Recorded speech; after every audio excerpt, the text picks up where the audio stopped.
மதுரை மாநகரிலே விருபாஷன் ஒருத்தர் இருக்கிறாரு. அவருடைய மனைவி பேரு சுபகிருதை. இவளுக்கு திருமணம் ஆகி ரொம்ப நாள் குழந்தை கிடையாது. கடைசியில ஆண்டவனுடைய கிருபையினால ஒரு பெண் குழந்தை பிறகுறது. அந்த பெண் குழந்தை நாளொரு மேனியும் பொழுதுமாக வளர்ந்து வருது. கடைசியில திருமண வயது வந்துருது. வரண எதிர்பார்த்து இருக்கிறாங்க, நல்ல மாப்பிள்ளையை வேணும் அப்படின்னு சொல்லிட்டு எதிர்பார்த்து இருக்கிறாங்க. பக்கத்துல அயலூர் இருந்து ஒரு பிரம்மச்சாரி, கல்யாணம் ஆகாத ஒரு பிரம்மச்சாரி, அவர் பிச்சை எடுத்துட்டு வராரு மதுரைக்கு. அப்படி இருக்கும்போது அந்த பையனை பார்த்தோன்னு இந்த விருப்பாஷோட என்ன செய்யறாரு, தன் மகளை அவனுக்கு கொடுக்கலான்னு எண்ணம் வருது அவருக்கு. எல்லாம் யோசனை பண்றாரு. சரி அவனுக்கே தன்னோட மகளை கொடுத்துடலாம் அப்படின்னு சொல்லி எல்லாத்தையும் பாக்குறாரு. ஆனா ஒன்னே ஒரு தான் குறை. என்ன குறை?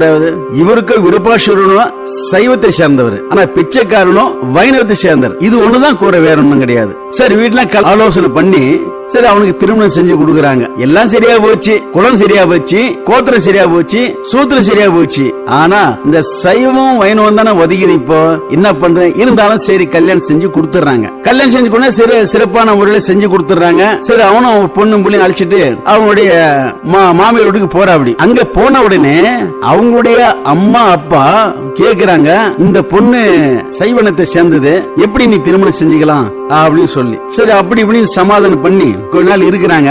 இருந்தாலும் வேண்டாம் விருப்பம். இந்த மறுபடியும் எப்போதும் சுட்டி சுட்டி காட்டுறது, நீ வந்து சைவனத்தை சேர்ந்தவங்க, நாங்களா வைணவனை சேர்ந்தவங்க, உங்களுக்கு எங்களுக்கு ஒத்துட்டு வராது அப்படி இப்படி சொல்லி எதை எடுத்தாலும் சரி சில்லித்தனமா பேசுறது, கோபத்தனமா பேசுறது. சரி என்ன பண்றது அப்படின்னு பொறுமையாக இருந்து சமாளிச்சுன்னு வர. அப்படின்னு ஒரு நாள் என்ன செய்யறாங்க அப்படின்னா, இவங்க குடும்பத்தோட, அதாவது மருமகளை தவிர எல்லாமே பக்கத்து ஒரு கல்யாணத்துக்கு போயிடுறாங்க. எல்லாமே இவளை ஒண்டிய விட்டுட்டு, நீ எங்க இருந்து எக்கடுக்குன்னா இரு, எங்களோட நீ சேராத, நீ இங்கே இரு அப்படின்னு சொல்லிவிட்டு அவளை அங்க வீட்டுல தன்னதனை விட்டுட்டு பூட்டிடும் வேற போயிடுறாங்க.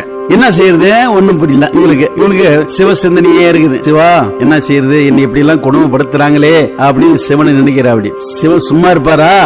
ஏழைக்குன்னு ஓடி வருவார் இல்லையா, அவரை சரண் அடைந்தவர்கள் காப்பதற்காக ஓடி வருவார். அவர் உடனே ஒரு கிழ வேதியனாக, அப்படியே முதிர்ந்த ஒரு வேதியனாக அப்படியே வராரு. அவர் வீட்டு முன்னாடி வந்தோடனே இவருக்கு இந்த அம்மாவுக்கு ரொம்ப சந்தோஷம் ஆகி போச்சு. ஆஹா சிவனடி வராரு அப்படின்னு சொல்லிட்டு ரொம்ப சந்தோஷப்படுறாரு. சாமி வாங்க வாங்க வாங்க, ஆனா என்னால வெளியே வர முடியலையே, பூட்டிட்டு போயிட்டு இருக்காங்களே. அம்மா நீ ஒன்னும் கவலைப்படாத, நீ அதை பூட்டை தொட்டாலே போதும், அந்த பூட்டு இறந்துடும் அப்படின்ற. அப்படி சாமி வணக்கம் அந்த பூட்டை தொடுற. அப்படி தொட்ட உடனே கதவு தன்னால திறந்துருது. சாமி உட்காரச்சு அவருக்கு தண்ணி தவிர்ப்புலாம் கொடுக்குறாங்க. கொடுத்த உடனே சமையல் செய்யணும் இல்லையா, அங்க ஓடுறது, காய் எடுக்கிறது, அரிசி எடுக்கிறது, பருப்பு எடுக்கிறது, செய்யறது விறுவிறுப்பா செய்யறாங்க. கடைசியில சமையல் ஆச்சு. அந்த வேதியருக்கு தண்ணி கொடுத்து சாப்பாடு போடுறாங்க. நல்லா சாப்பிட்டாரு, திருப்தி சாப்பிட்டாரு. சாப்பிட்ட முடிச்சு அவர் வந்த வேலை முடிஞ்சு போச்சு. கடைசியில என்ன செய்யறாரு அப்படின்னா, ஒரு அழகான ரூம் எடுக்கிறாரு. திருநூறுலாம் சந்தன வாசம் இருக்குது, கும்பு கும்பு கும்பு சந்தன வாசம் இருக்குது. இந்த மேல இருக்க ருத்ராட்செல்லாம் அப்படியே பொண்ணு மாதிரி ஜொலிக்குது. அப்படியே அந்த அளவுக்கு ஒரு 16 வயசுல எப்படி இருப்பாங்க அந்த அளவுக்கு. இவருக்கு இந்த அம்மாவுக்கு ஒன்னும் புரியல, என்னடா திடீர்னு வேதி இப்படி ஆயிட்டாரு அப்படி சொல்லிட்டு அப்படியே அவருக்கே வேத்து போச்சு, கிடுகிடுன்னு நடுங்குற. அப்படி நடு. சரி வெளியில் போறவங்க வராங்க, வீடு தேடி வராங்க. யாரு? மாமியா மாமனாரு கணவர் எல்லாம் வராங்க, வீடு தேடி வராங்க. வந்த உடனே சிவபெருமான், வேதியனாக வந்த சிவபெருமான் நல்ல ஒரு அழகான ஆண்மகனா இருப்பவன் திடீர்னு ஒரு குழந்தைய ஓடிவா கை காலம் வச்சுக்கிறாரு. அவன் வீட்டுக்கு வந்துட்டாங்க. உள்ள பார்த்தா குழந்தை கையான் கத்துது. யாரு இது குழந்தை? இது அமி இந்த ஊர்ல யார ஒருத்தர் வந்துருக்காங்க, கணவன மனையும் வந்துருக்காங்க.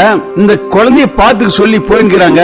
இது சைவ குழந்தை அல்லவா, அதனால எங்கிட்ட ஒப்படைச்சு போயிருக்கிறாங்க. பாத்துக்க நான் வரவழி பாத்துக்க. சைவ குழந்தையா? முதல்ல உனக்கு எனக்கு எங்களுக்குமே ஆகிறது இல்ல, குழந்தை வர வச்சுக்கினா கிளம்பு இங்க இருக்காத, நீ குழந்தை கிளம்பு அப்படின்னு சொல்ற. யாரு? சிவபெருமானியே குழந்தை வடிவில் இருக்கா. அப்படி அந்த அம்மா அழுறாங்க, எனக்கு யாரும் கிடையாது, திக்கு தீவான் யாரும் கிடையாது, அப்படி இருக்கும்போது என்னை வெளியே விரட்டுறாங்களே அப்படி சொல்லிட்டு அந்த குழந்தைய தூக்கின்னு அழுதுனே வரா. அப்படி சும்மா இருப்பாரா சிவபெருமானே? தன்னையே நம்பி இருக்கிற அந்த சிவனடி சும்மா இருப்பாரா?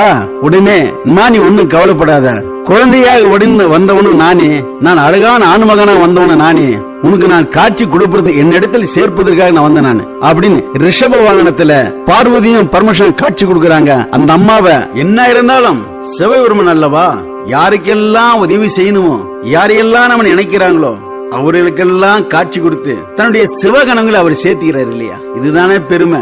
இது மாதிரி பெருமை யார் செய்ய முடியும்? யாரால் செய்ய முடியும்? எந்த கடவுளால் செய்ய முடியும்? சிவனை தவிர